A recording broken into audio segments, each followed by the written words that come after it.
Bom dia, pessoal, como vocês estão? Espero que estejam todos bem. E este é o canal Turbilhão Russo. Desde já eu peço que você deixe seu like, compartilhe, se inscreva para que o YouTube entenda que este é um canal relevante, né? Hoje daremos sequência aí na nossa análise obra a obra, em que estamos analisando Os Demônios, do nosso gênio Fyodor Dostoiévski. Já temos vários vídeos na playlist, mas se você quiser só assistir a um vídeo, ele sempre vai ter começo, meio e fim. No momento, a gente está analisando aí a arquitetura simbólica do romance, né? E estamos, assim, nos dirigindo já para o final, inclusive, tá? Eu acho que mais 3, 4 vídeos e fechamos aí essa série para quem quiser maratonar, né? Uma série aí de mais de 10 vídeos tratando da obra Os Demônios e tendo como base, principalmente para os vídeos, né, a análise crítica do biógrafo Joseph Frank, com a sua monumental biografia sobre Dostoiévski. Mas, então, vamos ao tema de hoje, né? E hoje a gente vai falar de um dos capítulos aí mais importantes, né? Mais perturbadores de Os Demônios, né? É a confissão de Stavrogin, tá, gente? A confissão de Stavrogin ao monge Tikhon, né? Mas tem uma coisa aí logo de saída que tem que ser falada porque faz uma diferença significativa. Esse capítulo, ele não aparece no romance que foi publicado originalmente. A censura barrou o texto por ele ser realista demais, né? Então, o capítulo, de qualquer forma, ele sobreviveu e hoje a gente pode conhecer esse conteúdo. Na edição da editora 34, nós temos como apêndice este capítulo, tá bom, gente? Mas, de qualquer forma, isso muda bastante a maneira de compreender aí o nosso Stavrogin, porque nesse texto, nesse capítulo, né, Dostoiévski vai revelar coisas que são fundamentais aí sobre o passado do Stavrogin, né, sobre os seus crimes, os crimes que ele cometeu, e principalmente sobre o que se passa na cabeça dessa personagem, né? Então, para entender o Stavrogin, o Joseph Frank, ele vai colocar a personagem dentro de uma tradição literária bastante conhecida ali do século XIX, né? O chamado mal do século, né? Então, que é o quê, né? Aquele personagem que é profundamente entediado, mas não é um tédio de quem não tem ali o que fazer. É um tédio que vai ser muito mais profundo, né? É uma espécie de esgotamento interior, né? Um sujeito que perdeu alguma coisa fundamental e já não sabe ali como preencher aquele espaço, né? Então, o crítico lembra aí personagens como Onegin, de Pushkin, o Pechorin, do Lermontov, e nessa tradição o vazio ele vai aparecer muitas vezes ligado à perda de antigos aí fundamentos religiosos, né? E aí, quando esses valores antigos eles perdem a força, o que vai surgir? Um espaço vazio, né? E esse espaço ele pode aparecer justamente como tédio, né? Aí o Joseph Frank lembra do nosso glorioso Baudelaire, né? E que ele considera aí um maior poeta que escreveu sobre o tédio, e chegou a descrever o tédio como o mais mortal aí dos vícios, né? Uma coisa ali, o tédio que é algo que não precisa fazer um barulho, não precisa explodir, mas ele vai simplesmente corroendo tudo até transformar a terra num grande bocejo, né? Muito bonita aí as imagens do nosso Baudelaire, né? Então ele amplia, o Joseph Frank, essa ideia usando uma expressão que ele pega de empréstimo do crítico Mário Praz, que é a chamada agonia romântica, né? Uma sensibilidade que é muito presente no século XIX.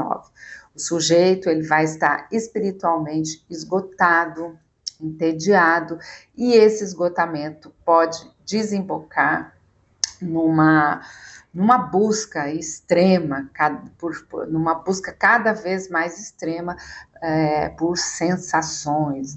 Em alguns casos, essa busca vai terminar numa perversão moral. Então, Dostoiévski, ele já tinha trabalhado com personagens desse tipo, né, gente? A gente encontra várias obras de Dostoiévski. Então, o Joseph Frank cita O Príncipe Volkovsky, de Humilhados e Ofendidos, obra maravilhosa que eu adoro. Encontramos em Svidrigailov, de Crime e Castigo, que é uma personagem muito parecida com...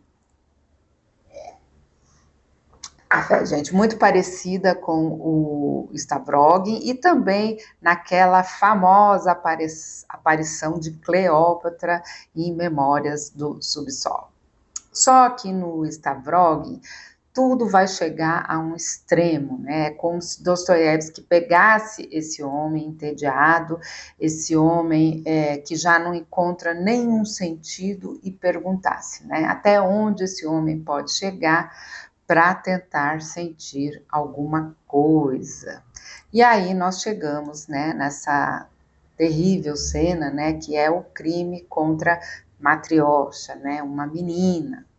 O que Stavrogin faz com Matriosha é um crime monstruoso, né? Ele viola esta menina. Mas o Joseph Frank, ele chama também a atenção para uma coisa que é muito perturbadora, que é o que acontece depois, né? Matriosha, depois do que acontece, ela é destruída, né, pelo que aconteceu, e ela acaba tirando a sua própria vida.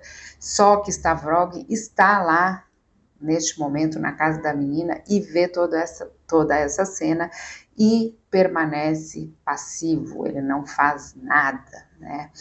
E essa passividade, ela é fundamental para a gente entender essa personagem, porque o Dostoiévski, ele não está simplesmente ali mostrando um homem devasso, um libertino, alguém que está só entregue aos próprios desejos, né? Um criminoso assim comum.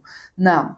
O Stavrogin, ele está fazendo um experimento, né? Uma experiência moral.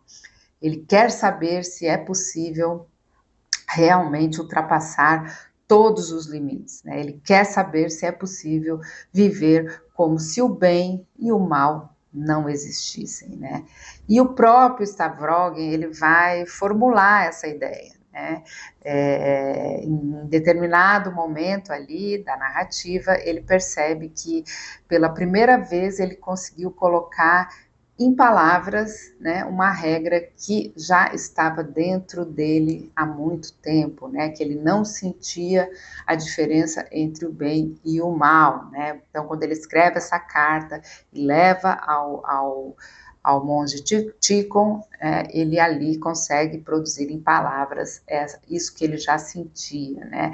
E para Stavrogin, o sentido de bem e mal seriam apenas um preconceito, né.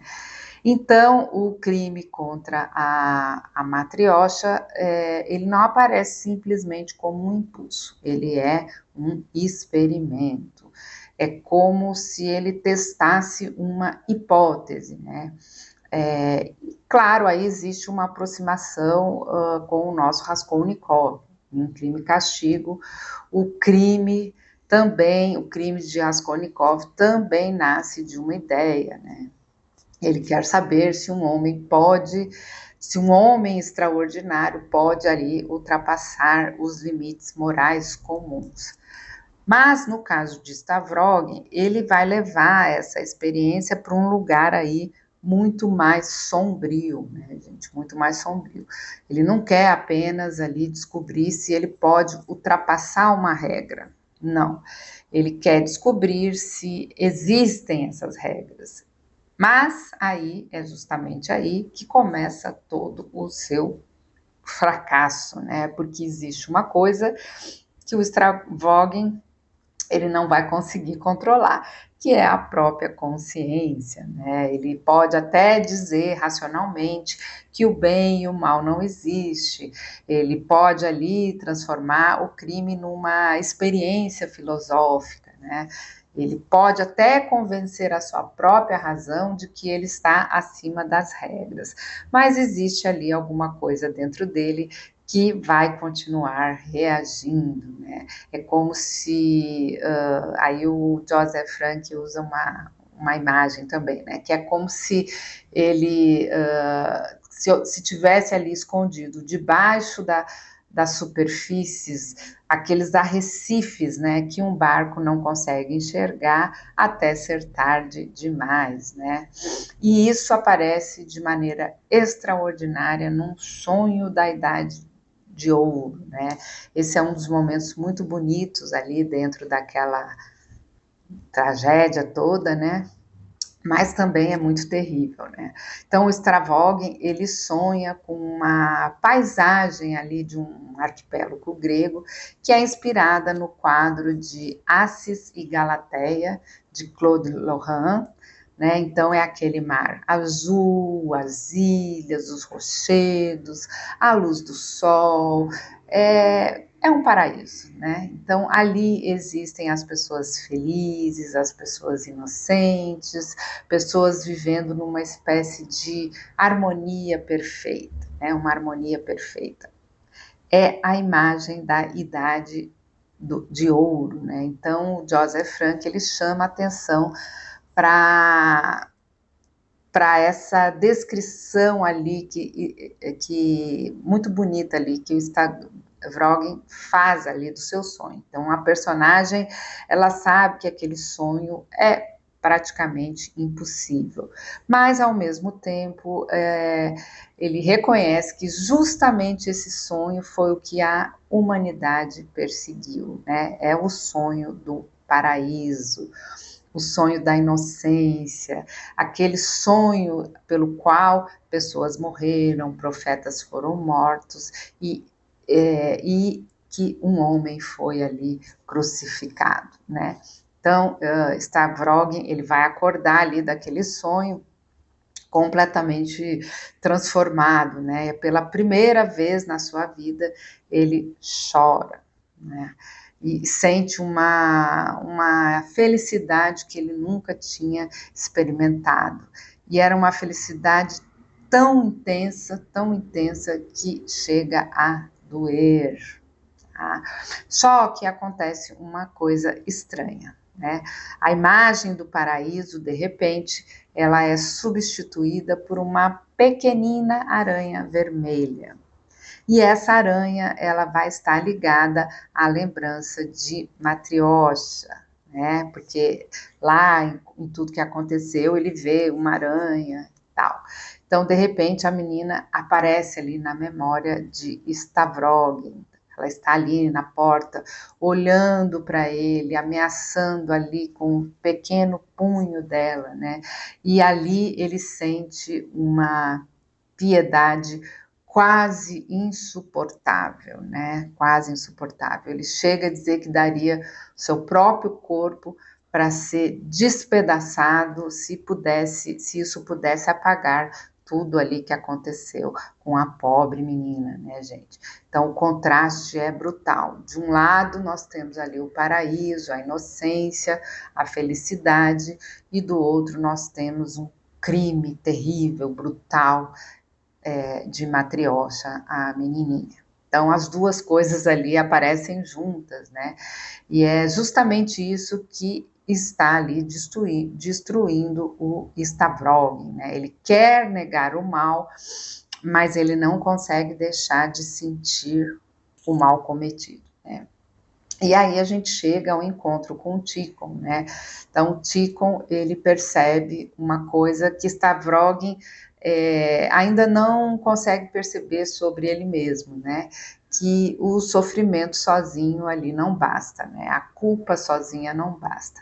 E nem a própria confissão basta, porque até a confissão do Stavrogen, ela continua ali contaminada pelo orgulho, né? O Tikhon, ele olha para o documento, a carta que o Stavrogen escreve e leva até esse monge, né, para fazer a sua confissão e diz que essa carta ele vai ser publicada para todo mundo, né?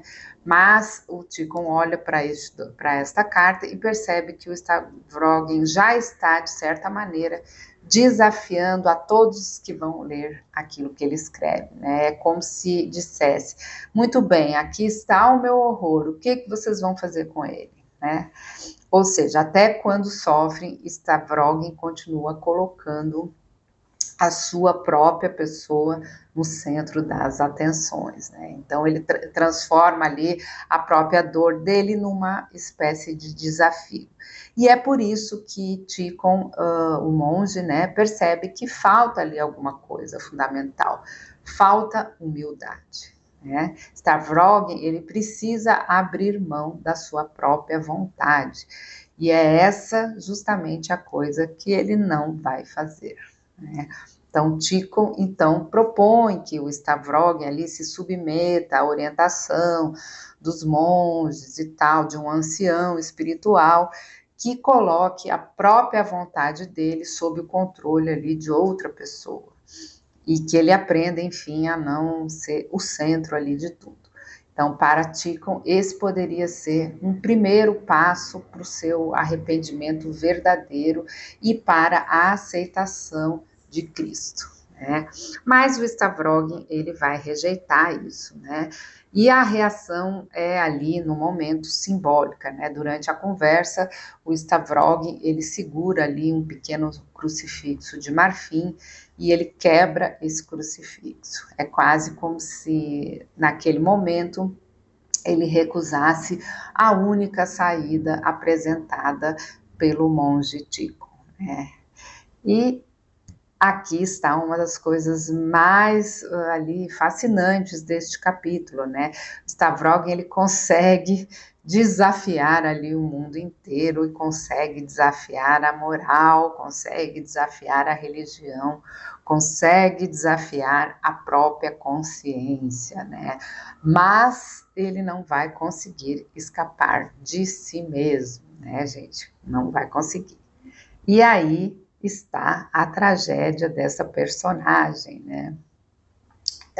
Que queria descobrir se era possível viver além do bem e do mal, mas ele vai descobrir que isso não é possível. Não é possível simplesmente apagar aquilo que existe dentro dele.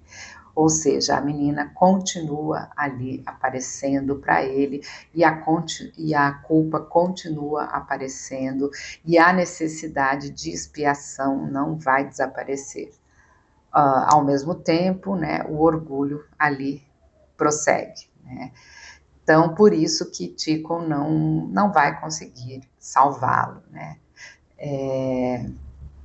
Bom, então é exatamente aí que a gente vai terminar o nosso vídeo e continuaremos